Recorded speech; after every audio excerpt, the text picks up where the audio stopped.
Friends, कैसे हो आप सभी स्वस्थ मस्त ज़बरदस्त होंगे।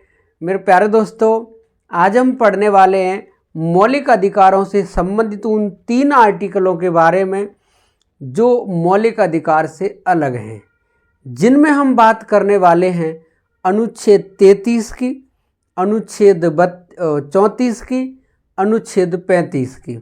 यानी 33, 34 और 35 इनमें क्या क्या दे रखा है, तो इनके बारे में आज हम बात करने वाले हैं। मौलिक अधिकारों में मौलिक अधिकार में यदि हम बात करेंगे अनुच्छेद 33 के बारे में, 32 में संवैधानिक उपचारों के अधिकार के बारे में जानकारी। यदि हम आर्टिकल 33 की बात करें तो ये आर्टिकल 33 उन व्यक्तियों के मौलिक अधिकारों का उल्लंघन कर सकता है जो सुरक्षा से जुड़े हुए हैं, जो गुप्तचर विभाग से जुड़े हुए, जिन्हें हम सीबीआई कह सकते हैं, जो व्यक्ति राज्य की सुरक्षा से संबंधित हैं। यानी आर्टिकल 33 उन व्यक्तियों के मौलिक अधिकारों का उल्लंघन करता है जिसमें सेना को लिया जा सकता है। यदि हम सेना की बात करें तो सेना में जल सेना,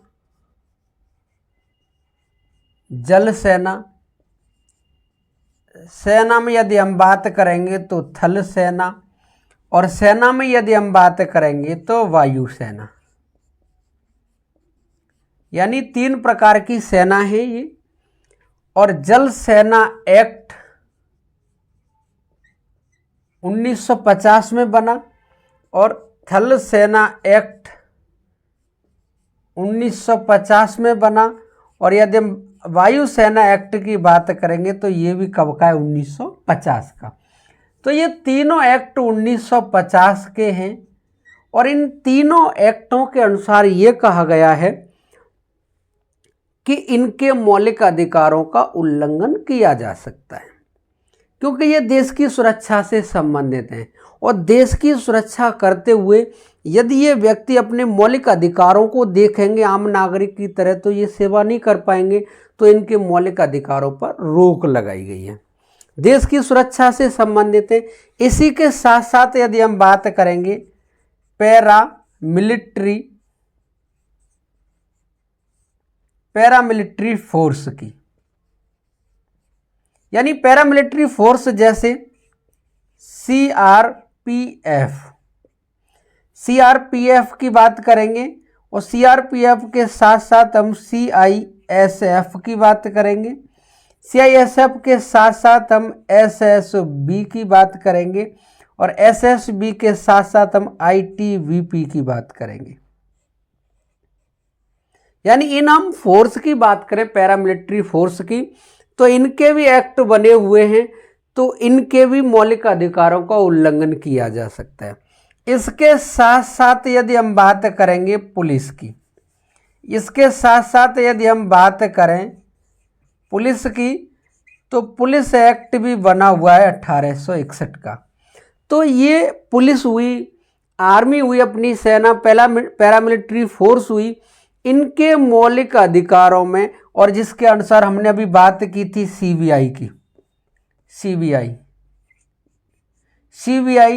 जैसे रॉ की बात करें, आईबी की बात करें, तो ऐसी इंटेलिजेंस ब्यूरो। यानी मेरे कहने का मतलब है ये देश की सुरक्षा से जुड़ी हुई कुछ एजेंसियां हैं, कुछ सुरक्षा बल हैं, कुछ सैनिक हैं। यानी आर्टिकल 33 के अनुसार इनके मौलिक अधिकारों पर रोक लगाई गई है, इनके लिए एक्ट बने हैं, ये उस एक्ट के अनुसार अपना कार्य करते हैं। तो मेरे प्यारे दोस्तों, आर्टिकल 33 के अनुसार इन पर प्रतिबंध लगाया, इनके मौलिक अधिकारों पर रोक लगाई गई है। यदि हम बात करें आगे अनुच्छेद 34 के बारे में, ये जो अनुच्छेद 34 है ये कहता है यदि कहीं पर सैन्य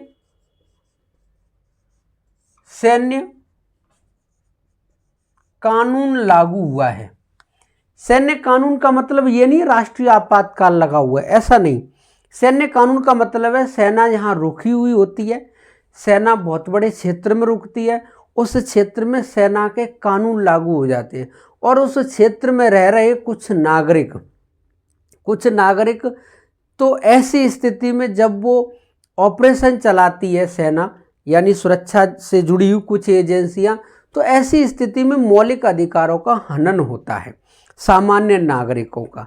जैसे यदि मैं बात करूं यहाँ सैन्य कानून, जैसे मार्शल लॉ की हम बात कर सकते हैं,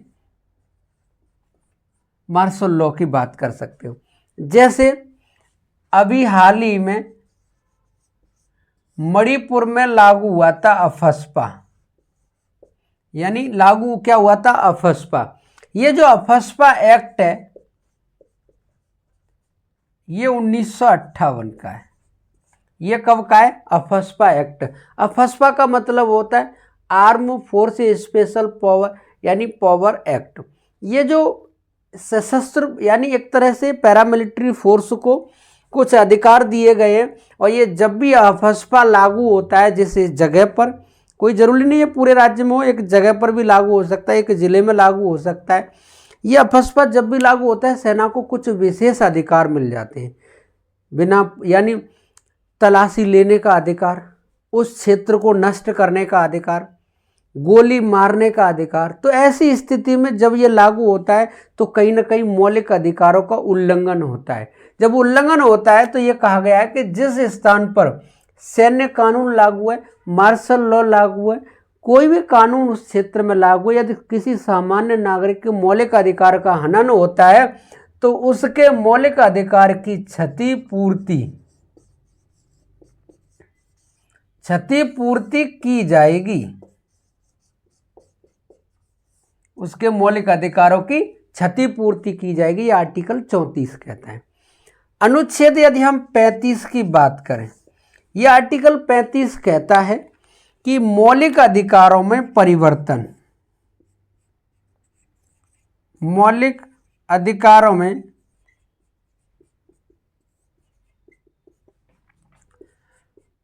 परिवर्तन केवल संसद कर सकती है। यानी मौलिक अधिकारों के संबंध में कानून बनाने का अधिकार, परिवर्तन करने का अधिकार किसके पास है, संसद के पास है। यही कारण है कि आर्टिकल 16 में 16(4), 16(5), 16(6) तक जोड़े गए, 15(5), 15(4), 15(6) तक जोड़े गए, और आपने आर्टिकल 21A देखा होगा। उसके साथ साथ ही आपने 31A, 31B, 31C आर्टिकल जोड़े गए। तो ये सब कुछ किया संसद ने किस आर्टिकल के अनुसार, 35 के अनुसार। तो मौलिक अधिकारों में परिवर्तन करने की शक्ति किसके पास है, संसद के पास। मेरे प्यारे दोस्तों, मौलिक अधिकारों की क्लास आज समाप्त होती है। कल से चलने वाले हैं राज्य के नीति निदेशक तत्व, जिन्हें DPSP कहा जाता है। तो मेरे प्यारे दोस्तों, मौलिक अधिकारों से जुड़ी हुई क्लास कैसी लगी? यदि क्लास अच्छी लगी है तो वीडियो को लाइक करें, चैनल को सब्सक्राइब करें और अपने दोस्तों में शेयर करें। जय हिंद, जय भारत मेरे प्यारे दोस्तों।